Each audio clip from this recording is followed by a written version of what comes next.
Hey guys, welcome back to my YouTube channel. Sebelum nonton video ini, make sure kalian sudah subscribe dan like video ini. Karena di video bahas kartun kali ini, aku akan ngebahas teori konspirasi kartun Upin Ipin.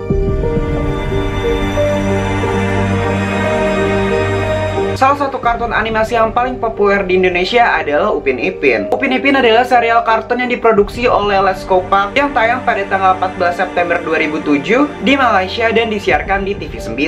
Kepopuleran Upin Ipin pun sampai ke Indonesia hingga akhirnya Upin Ipin diproduksi di Indonesia oleh MNC TV pada tahun 2008. Dan karena kepopulerannya, Upin Ipin tersebut masih tayang hingga saat ini. Sedikit tentang Upin Ipin merupakan saudara kembar yang tinggal bersama Kak Ros dan Opah di kampung Durian Runtuh. Dalam serial ini diceritakan kalau Upin lahir 3 menit lebih awal dari Ipin. Sayangnya mereka tidak merasakan kasih sayang dari kedua orang tua karena kedua orang tua Upin Ipin meninggal sejak Upin Ipin bayi. Dan cerita ini ditampilkan di episode Hari Raya dan Istimewa Hari Ibu.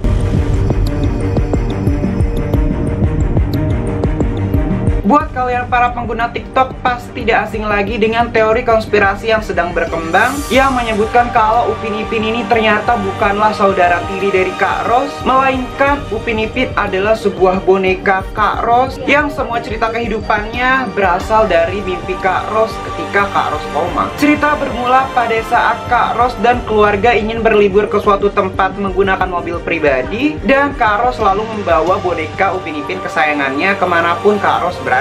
Pada malam itu cuaca sedang hujan dan ayah Kak Ros melaju dengan kecepatan yang sangat kencang. Karena faktor minimnya cahaya dan jalanan yang licin, sehingga terjadilah sebuah kecelakaan tragis yang menyebabkan mobil yang dikendarai oleh ayah Kak Ros menabrak sebuah bahu jalan. Kak Ros dan keluarganya pun mengalami kecelakaan yang sangat tragis. Kak Ros dan keluarganya baru dievakuasi setelah 6 jam terjadinya kecelakaan dan segera dilarikan ke rumah sakit. Pada saat itu keadaan Kak Ros sangat parah dan ia mengalami koma. Selama koma dan tidak sadarkan diri, Kak Ros bermimpi dan berimajinasi mengenai kehidupannya bersama Upin Ipin. Kak Ros menjadikan Upin Ipin sebagai adiknya dan hidup bersama. Selama koma, Kak Ros terus mengembangkan imajinasinya dan dibuat seakan nyata. Liburan yang semulanya menjadi destinasi paling seru harus berubah menjadi haru karena ayah dan ibu Kak Ros tidak bisa diselamatkan lagi akibat kecelakaan naas tersebut. Kak Ros yang mengetahui berita tersebut pun langsung nangis tiada henti hingga akhirnya depresi. Pada saat itu Kak Ros sangat terpukul dan sedih setiap hari, dan satu-satunya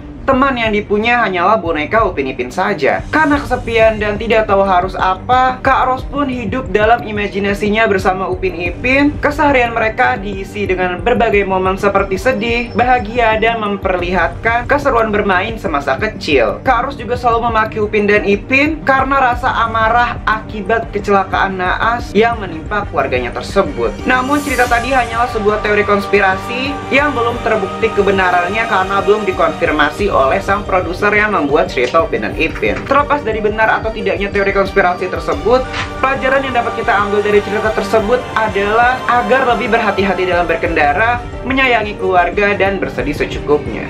Sekian video bahas kartun kali ini. Kalian bisa request video apa lagi akan aku tayangkan di Sabtu depan. Terima kasih sudah menonton dan selamat malam.